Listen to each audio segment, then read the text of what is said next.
Euzubillahimineşşeytanirracim. Bismillahirrahmanirrahim. Allahümme salli ve sellem ala seyyidina Muhammed ve ala ve sahibi ecmaîn.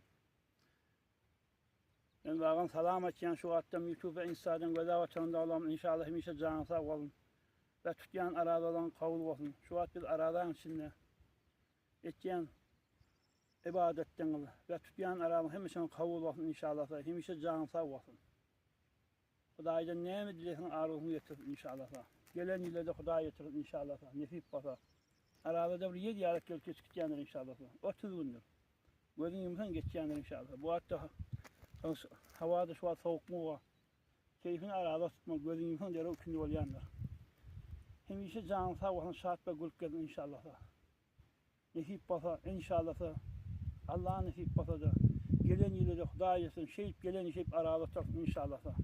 Ve nefip basa dış aradan içinde öydəki meri, bimar sənəki meriden hem beşepleri qavlasın Allah'ın nefip basa. Zaten merisi rahat olmasın. Bağın öyden yatır merileken her vuru gerçek yerle. El ağrıya, ayağı ağrıya, bil ağrıya, her form meriyle var. Ya birinci yaşılıkan adam heleyle var. Yatıyla olur, ola da qavlasın inşallah.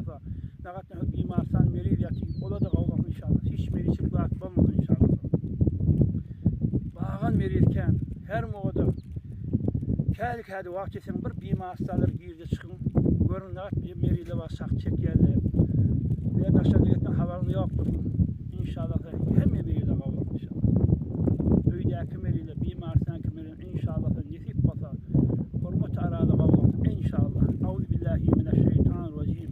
Bismillahirrahmanirrahim. Şehr Ramazan ellezî unzile fîhil Kur'an. Huden linnâsi ve beyinâtin minel hudâ ve femen şehide minkum eş-şehre felyasum.